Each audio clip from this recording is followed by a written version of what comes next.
नमस्कार विद्यार्थी मित्रांनो, स्वागत आहे तुमचं आजच्या व्हिडिओमध्ये.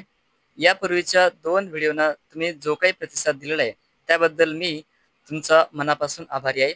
तर आजच्या व्हिडिओला सुरुवात करूया. खालील कोन कोणत्या प्रकारचा आहे? पर्याय दिलेत: समकोन, न्यून कोन, प्रतिवर्ती कोन आणि अधिक कोन. ठीक आहे.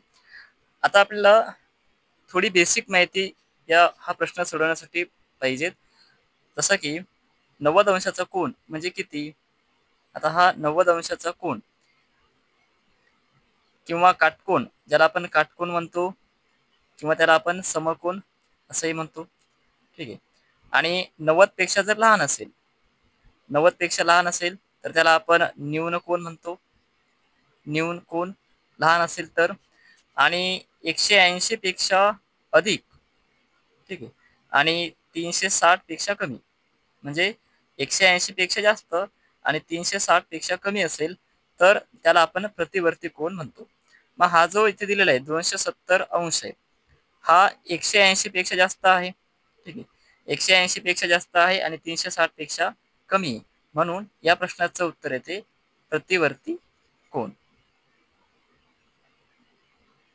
बघा, समकोन म्हणजे 90 अंश, न्यून कोन 90 पेक्षा कमी, प्रतिवर्ती कोन 180 पेक्षा जास्त आणि 380 पेक्षा कमी.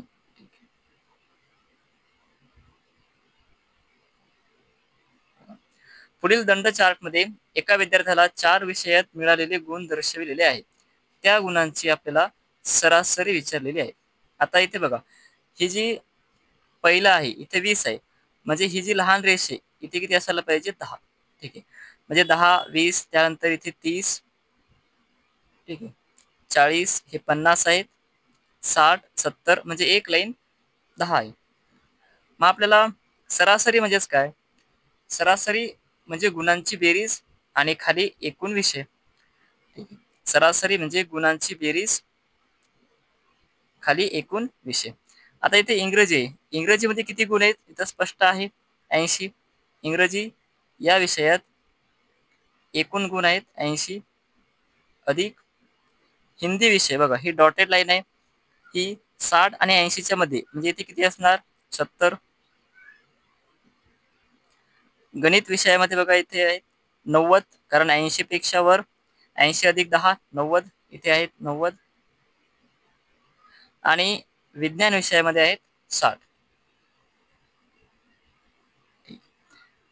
एकूण विषय किती आहेत? 4.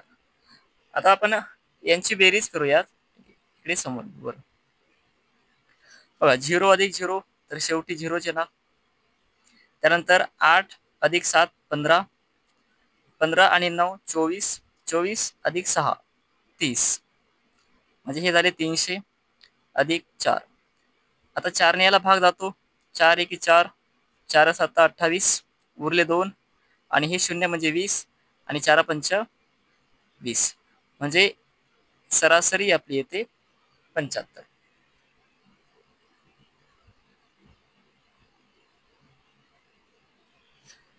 एका संख्येचा 2/3 भाग 66 आहे, तर त्याच संख्येचा 9/11 भाग पर्याय यातील कोणता असेल? बघा, आता एक संख्या म्हणजे कोणती आपल्याला माहित नाही, आपण त्याला एक्स धरणार. 6 म्हणजेच काय? गुणाकार. ठीक आहे. एक्स गुणेला किती भाग आहे हा? 2/3 बरोबर 66.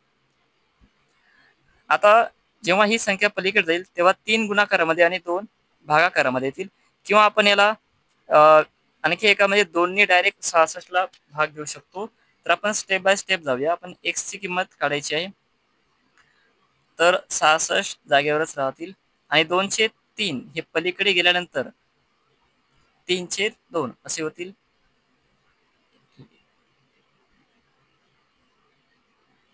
2/3 या बाजूला आल्यानंतर होतील 3/2, आणि 2 ने याला भाग दिल्यास 33, आणि 33 गुणेला 3 म्हणजे 99. आता ही झाली ती संख्या. पुढे त्याच संख्येचा, तीच संख्या कोणती? ही जी आपण आता काढलेली कोणती आहे? 99. मग आता याच संख्येचा, बघा, याच संख्येचा म्हणजे 99चा 6 म्हणजे गुणेला कितवा भाग काढायचा आपल्याला? 9/11. ठीक आहे. तर आपण सहज भागाकार करू शकतो. 11 याला 9चा भाग जातो आणि 9 गुणिला 9 म्हणजे किती? 81. तर पर्यायातील उत्तर आहे ए म्हणजेच 81. धन्यवाद.